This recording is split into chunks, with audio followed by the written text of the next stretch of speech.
Zion classics TV news time. നമസ്കാരം, Zion classics TVയിലേക്ക് സ്വാഗതം. ഹെയ്തിയിൽ അടിയന്തരാവസ്ഥ, കത്തോലിക്ക ആശുപത്രിക്ക് നേരെയും ആക്രമണം.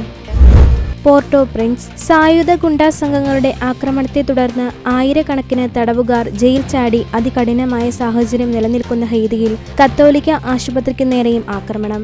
നിലവിലെ സാഹചര്യങ്ങൾ ഭയാനകമാണെന്ന് വർഷങ്ങളായി ഹെയ്തിയിലെ അജപാലന ജീവകാരുണ്യ പ്രവർത്തനങ്ങൾക്കായി സമർപ്പിച്ചിരിക്കുന്ന ഫ്രാൻസിസ്കൻ സന്യാസിനിയായ സിസ്റ്റർ മാർസെല്ല കാറ്റോസ ഏജൻസിയ ഫിഡൻസിയിനോട് പറഞ്ഞു. ഹെയ്തിയിൽ കെനിയൻ പോലീസ് സേനയെ വിന്യസിക്കുന്നതിനുള്ള കരാറിൽ ഒപ്പുവെച്ച് നെയ്റോബിയിൽ നിന്ന് മടങ്ങാനിരുന്ന പ്രധാനമന്ത്രി ഏരിയർ ഹെൻറിയെ കീഴ്പ്പെടുത്താൻ രാജ്യത്തെ എല്ലാ വിമാനത്താവളങ്ങളും സായുധ സംഘം പിടിച്ചെടുത്തു. ഇതിനിടെ ആക്രമിക്കപ്പെട്ടവയിൽ പോർട്ടോ പ്രിൻസിലെ കത്തോലിക്ക ആശുപത്രിയായ സെന്റ് ഫ്രാൻസിസ് ഡി സാലസ് ഹോസ്പിറ്റലും ഉൾപ്പെട്ടുവെന്ന് മാർസെല്ല വെളിപ്പെടുത്തി. കഴിഞ്ഞ വ്യാഴാഴ്ച വരെ പരസ്പരം ആക്രമണവും കൊലപാതകവുമായി നിലകൊണ്ടിരുന്ന ഈ സംഘങ്ങൾ വെള്ളിയാഴ്ച ഒന്നിച്ച് സ്ഥാപനങ്ങൾ ആക്രമിക്കാൻ തുടങ്ങുകയായിരുന്നുവെന്ന് സിസ്റ്റർ മാർസെല്ല പറയുന്നു. സായുധ സംഘങ്ങൾ ആയുധങ്ങളും അത്യാധുനിക മാർഗങ്ങളും സജ്ജീകരിച്ചിരിക്കുന്നുവെന്നത് കണക്കിലെടുക്കണം.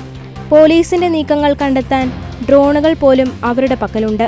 കുറച്ചു കാലമായി രാജ്യത്ത് കുറഞ്ഞത് 5 മെക്സിക്കൻ മയക്കുമരുന്ന് സംഘങ്ങളുടെ സാന്നിധ്യമുണ്ട്. വടക്കേ അമേരിക്കയിലേക്കും യൂറോപ്പിലേക്കും അവരുടെ കൊക്കൈൻ കടത്ത് വിപുലപ്പെടുത്താൻ ഹെയ്തിയെ ഒരു മനുഷ്യത്വമില്ലാത്ത പ്രദേശമാക്കി മാറ്റാൻ അവർ ആഗ്രഹിക്കുന്നു. കരീബിയൻ മേഖലയുടെ മധ്യഭാഗത്ത് കൊളംബിയയിൽ നിന്നും മെക്സിക്കോയിൽ നിന്നും സമ്പന്നമായ വിപണിയിലേക്ക് കൊക്കൈൻ കൊണ്ടുപോകാനുള്ള അനുയോജ്യമായ സ്ഥലമായി ഹെയ്തിയെ അവർ കാണുകയാണെന്നും സിസ്റ്റർ മാർസെല്ല പറയുന്നു.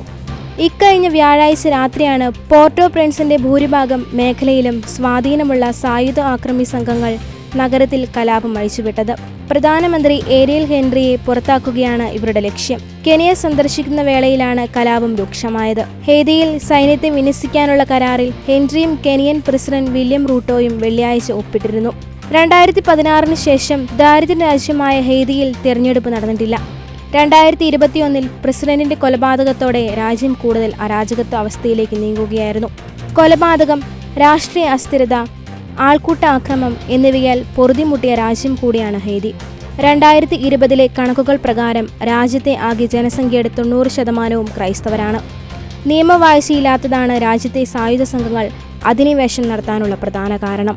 കൂടുതൽ ക്രിസ്തീയ വാർത്തകൾക്കായി ഈ ചാനൽ മറക്കാതെ സബ്സ്ക്രൈബ് ചെയ്യുക.